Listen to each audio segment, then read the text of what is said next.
We'll get to your phone calls. We'll settle on a poll question, 877-3DP-SHOW. Email address, dp@danpatrick.com. Twitter handle @DP-SHOW.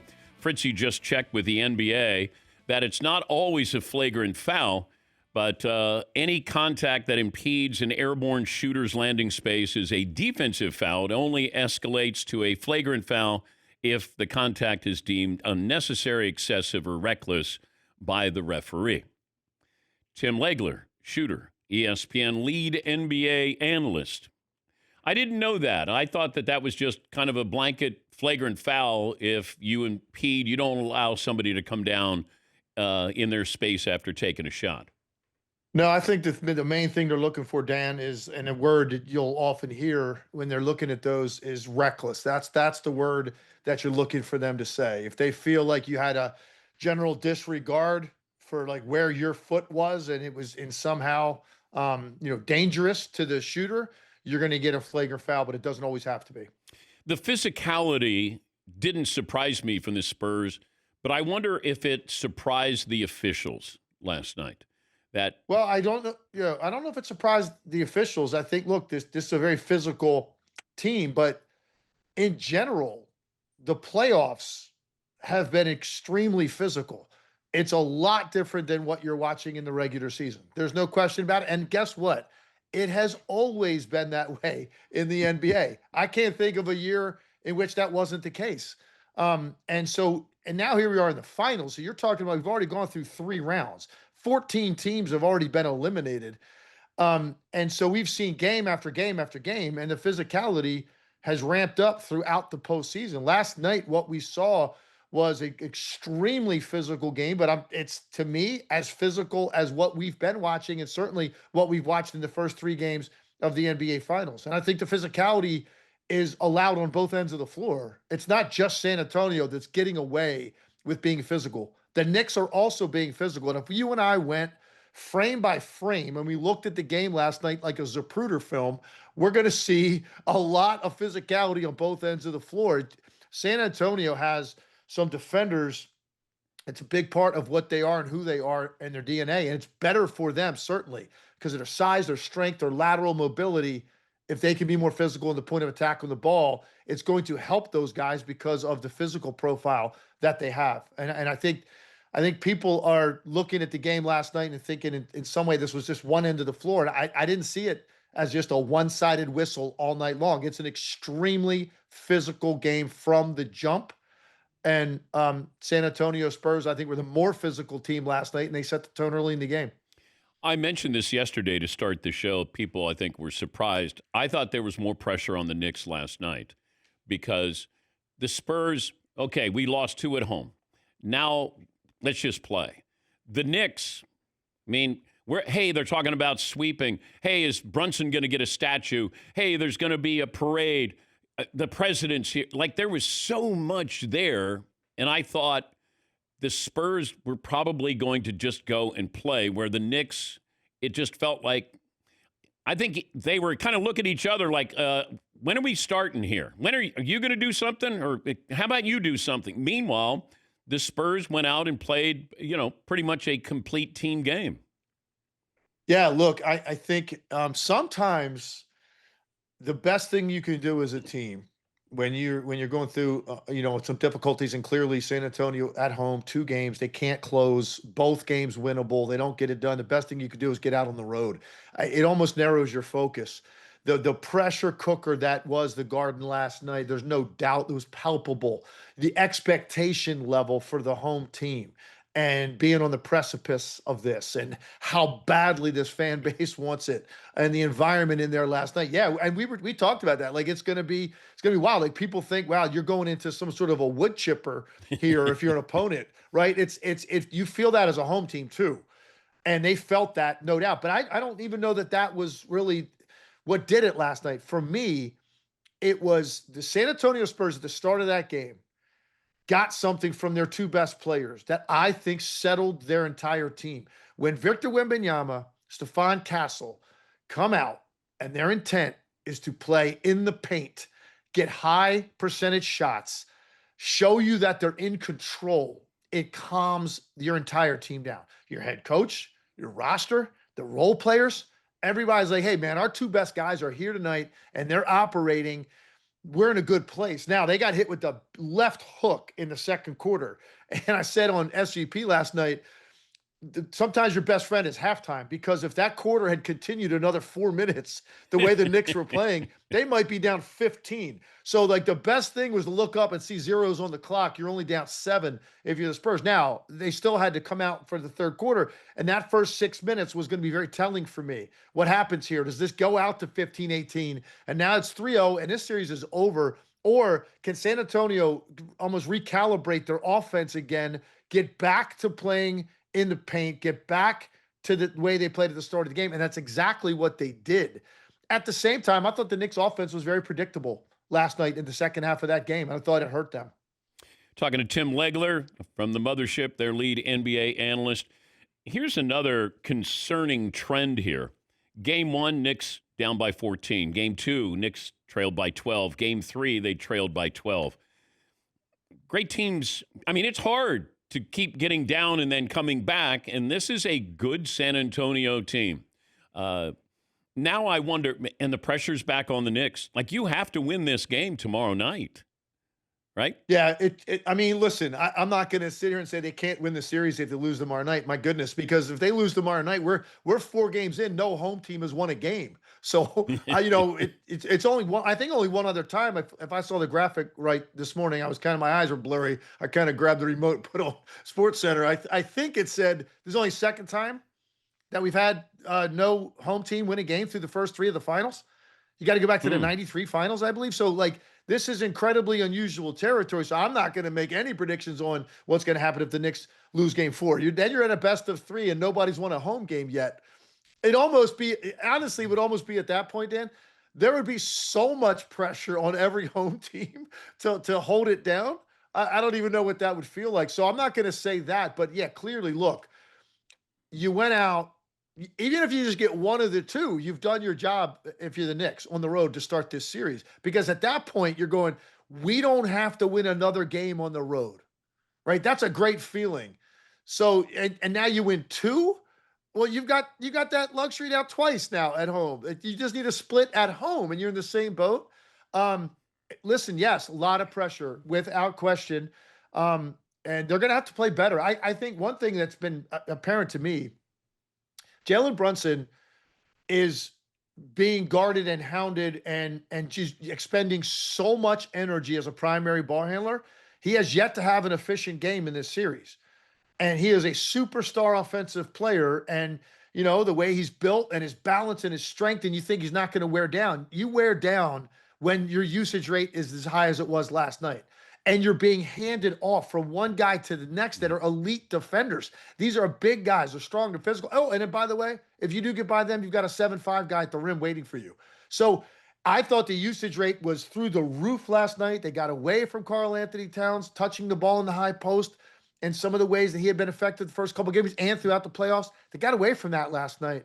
They've got to go look at their offense, and I think they've got to make it somehow a little bit easier on Jalen Brunson so he can find his efficiency, because it hasn't been there through 3 games. Help me understand this, and having been around Phil Jackson when he did it, certainly with the Bulls, but when you say something in a post-game press conference where you talk about the officials, I don't know. It worked for Phil, but he also had Mike and Scotty, so, Mike Brown said, he's never seen this happen in an NBA game, the finals. But I don't know if I'm an official, like, how do I take this? If I'm the commissioner, like, my players, like, is that message more for the fans than it is anybody else? Because I can't imagine these officials going, I think Mike's right. We didn't do a good job in that game. They don't want to be told that they did a bad job.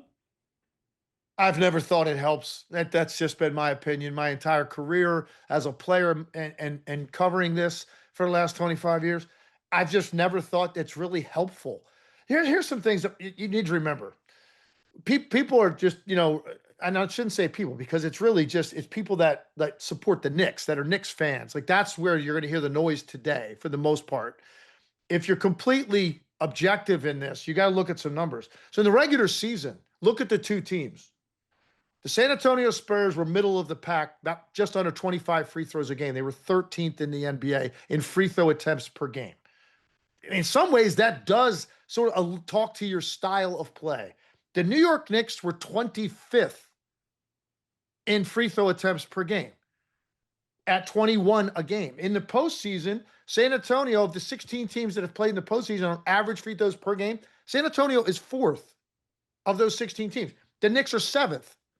So to think that because I think sometimes the narrative all of a sudden can sound like people like this was so wildly out of the narrative of how these two teams play. And I just didn't see it that way. Look, I understand Mike's point. That is a pretty big discrepancy in one half, 24-8. There's no doubt about it. But I don't think that is ultimately helpful. To your point, I don't think that all of a sudden people go, okay, there's going to have to be a market correction in the next game. And then, by the way, what if that happens? What if the New York Knicks in game 4 shoot 12 more free throws than the Spurs? Are we automatically to assume right here as we sit here before the game starts, all of those calls are correct? I mean, it just that's why you start playing this game, the pendulum game. You're not going to win it because every night the opponent's fan base is upset if they get the short end of the stick on the officiating. And also, I think when you start talking like that, it's one thing to say, I thought the game was poorly officiated. That's different than the narrative of our team got the short end of the stick, because you're basically almost saying like the refs care who wins. Yeah. And that's when it starts to get dicey, because I generally don't believe that. I think they're out there trying to do the best job they can. They have let it ramp up to a level that if everything was called that should be right now, we literally it would be the most boring broadcast in the history of sports if that's what we did. It has really ramped up. Can they set the tone early, Dan, with some calls to try to rein it in a little bit with the physicality off ball, the grabs, the on ball, two hands? They probably could rein it in early, and the players would probably adjust to that on a given night. But you also could get some star players immediately in foul trouble and miss 8 minutes of the first quarter. And you don't want that either. So I think that you got to be careful with this narrative. And just look at the numbers for these two teams in terms of free throws on a nightly basis and how they play. And look, San Antonio outplayed them last night. I just think that should be the headline. Who wins tomorrow night? Oh, I'm not making predictions. I not anymore. When I'm in a studio role, I can do that. I don't make predictions now, calling the game. Look, I will say this to finish with this about last night.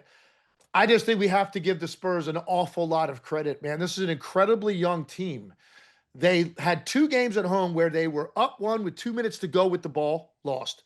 Tie game with the ball inside 15 seconds and lost.